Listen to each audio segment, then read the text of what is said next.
So just to quickly go over what I wanted to talk about today was some non-dilutive capital or examples of grants, right? So just before being the Chief Sustainability Officer for the federal government, I used to be also the Chief Acquisition Officer for the General Services Administration. We process, we buy, we're the nation's landlord, et cetera. And just to give you guys a sense of scale, federal government buys on the order of $450 billion worth of goods and services every year. Everything from dog food to satellites.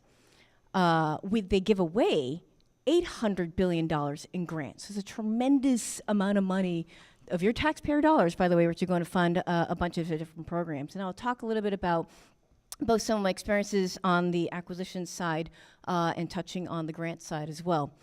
I recognize it's a word chart. I'm hoping that we can make these slides available because I also do have links in there as well. So I'm not going to read everything out loud to you here, but fundamentally speaking at the federal level, there's a number of federal agencies who have R&D departments. And they've set aside a bit of their budget to work with businesses, right? So the federal government gives away money through contracts because they buy something from you, or they'll give you money because you're a grant.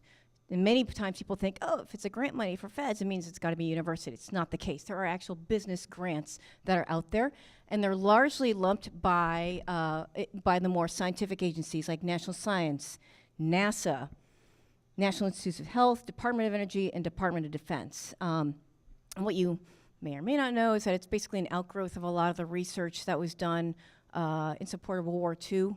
This history goes way back 70 years, and that structure kind of still exists today, and that thinking is still kind of there today. So the whole public-private partnership elements stem from those experiences.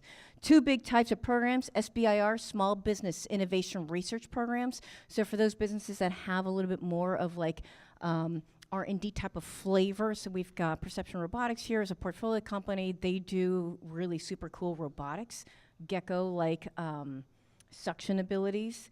So they're funded through a lot of SBIRs. And there's also the STTR program, Small Business Technology Transfer Program. The big difference here is that the SBIR, you're your own business, you're going to do your own thing, you're receiving a grant. STTR, you have to do it in partnership with the government. So depending on your technology and depending on your needs, that either program could be right. There's also a number of other government agencies that offer small business grants, more for SBIRs. To include things like the Institute of Food and Agriculture, so things like forestry, food science, biofuel products. A lot of my examples here you'll notice are very clean tech or energy and environment friendly just because of the nature of the place we're presenting in today, but still, a lot of different examples there. NIST, the National Institute of Standards and Technology, they do a lot of stuff in cybersecurity, in manufacturing, software and trade, bunch of nerds. But a bunch of great nerds to be working with. So if your business is in those kinds of industries, you might want to consider looking into that. Other SBIRs that I think are super fun. EPA will reward businesses, it goes on with the federal budget, but the EPA does reward businesses looking at advanced green technologies. There's also the Volpe Center with the Department of Transportation. So if you've got a technology that's about like mobility or infrastructure or smart cities, technologies, that's also good fun.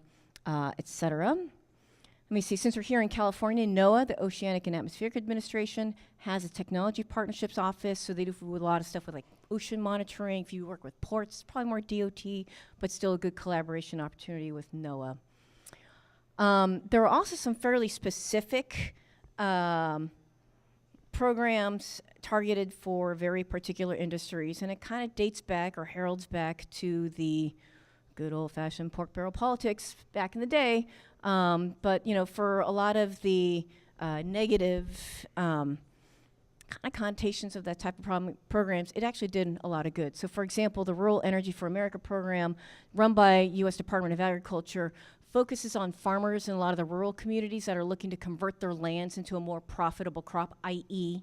renewable energy. So if you're a farmer and you've got a whole bunch of land that's laying fallow, you can't make any money off of it, why not make energy on it as opposed to growing carrots, right? Kind of totally makes sense. Also, wood utilization. So if you're into like the biofuels business, there's a tremendous amount of, it's called the WUI, wood utilization, but anyway, grants that can help you develop or showcase your product. So all this to say is a tremendous breadth of activities across the federal government. And so definitely a way for you to check it out. At the state level, and these examples, again, much more clean tech oriented, but the point being the states also start to get in on the action on that as well. Sometimes the federal government gives monies through the state to the small businesses. Sometimes federal government does it directly with a small business. So that's just something for you guys to keep in mind. With respect to the state, we've got energy innovation, small grants of the California Energy Commission, obviously very big in this state with pushing forward a lot of clean tech solutions, et cetera. And there's also something called the CalSeed program, California Sustainable Energy Entrepreneur Development Initiative. And they're looking to, it's funded through the CEC, the California Energy Commission, but they're looking to provide upwards of $600,000 in grant funding for various companies that are looking to push forward in clean tech and things like that. There's a ton of grants. And like many government websites, they're ugly. So you have to spend a little bit of time on them and do some variations of keyword searches and stuff like that. But I've got a link up there for the California Grant Watch for you. Corporate. Interestingly enough, a lot of companies are also starting to get into the grant-making game, not just for communities and all that good stuff, but also for small businesses as well. Many of them will involve pitch competitions or something similar. So back to Chance's point and to Tracy's point earlier, it's a great opportunity for you to practice your story. How do you tailor it so that you're actually making sure you're striking a chord with that particular investor group? It's a little bit harder to find, more so than like federal grants and state grants, et cetera. But the point of the bottom line there being is that there are places like West Elm, the furniture manufacturers, always looking to foster more suppliers for their businesses. So if you've got a furniture-related kind of business, not a bad place to look. Some of the banks, Chase and Visa, for example, they look for innovative startup companies. And candidly, you know, a lot of these businesses, they just get so big. And a lot of them view small business as like the pipeline for innovation. Same thing with government as well. There's a perception, whether for better or for worse, in big government that like, well, small businesses are the place where we should go to really look for the innovation. The LACIs, the Boeings of the world, et cetera. Like, we know them, they know us. It's kind of the same old, that kind of thing. So take advantage of that shine, if you will. Just one thing to keep in mind, this is more of an attitudinal mindset more than anything else if you're looking at dealing with government grants. I used to also serve as a suspension and debarment official at GSA, and what that means is, you know, we identify who the bad actors are, who are the fraudsters, and we seek to basically make sure that we stop doing contracts with them and stuff like that. There's an incredibly disappointing number of organizations and people out there that do seek to, they have malintent and they seek to defraud the government. And so many government employees really come from that viewpoint. It's like, listen, we take financial stewardship of your taxpayer dollars very seriously. The bottom line is I just want to make sure, I know you're new in business, I know you've only been around for 2 years. My main point is, can I trust you? Are you a good investment with our taxpayer dollars? It's the bottom line. And so if you ever feel like, why is this guy asking me so many questions? Like, I answered it already. He's being such a pain in the butt. That's kind of where their direction and where they're coming from. Fraud in the federal government, you probably hear headlines about it with Medicare or tax fraud or whatever. It's a very small percentage. It's like 0.4% of all payments end up going to fraud. But a drop in the bucket of a very, very big bucket ends up being a lot of money. And so that's just kind of the mindset that they have.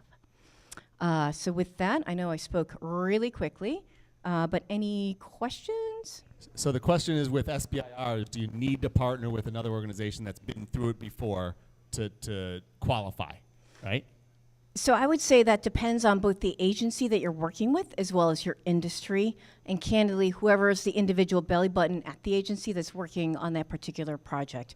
Because again, we've been burned. We just want to make sure we don't get burned. So it certainly helps to partner with another credible organization or somebody who's got experience, if only for like, hey, yay, verily, my business is actually like viable and we're legit type of thing. But also you get to learn more about the process, so like take advantage of that particular opportunity. A lot of federal agencies do mentor-protege programs with small businesses and stuff like that to specifically teach you and walk you through the bureaucracy of it. What's also important though is like apply the 80-20 rule. 80% of the intent and the process largely remains the same. It's like, hey, this is my business, this is what we do, this is how we make money, these are our profit margins, this is how legitimate I am, this is my past performance, I'm a good business person, blah, blah, blah. The 20% takes a lot of time with respect to refining it because it's more about ensuring, if it's for software, If there's like data proprietary issues that might be involved with your particular business, that takes a lot of time to dive into, because who ultimately has ownership of that data, et cetera, et cetera. And so really being cognizant of thinking through, like, is this within the 80 or is this within that 20 tailoring part? I think is probably a helpful mindset for you to have as you go through, if you decide to go through such a process. Other questions? Yes.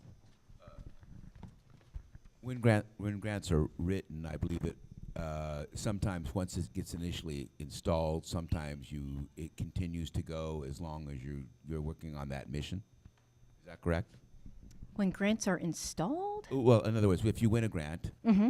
and it's a 3-year grant, Uh-huh. right, and then it comes up for renewal and the grant's still available, sometimes you get an opportunity to continue. Absolutely. Yes, and I think it does depend on the mission, the agency, how much money they have, what your industry is. But yes, Other questions? the political climate. For business, right? I'm asking you this question. There's grants from foundations for businesses and other non-governmental grants, right? Yeah, those tend to be more, a lot of those tend to be more location-based. So some of the bigs, people like the Kresge's, the Rockefeller Foundations, et cetera, they tend to be a little bit more geographically based, and they're looking at a particular, let's say it's an urban development kind of a situation.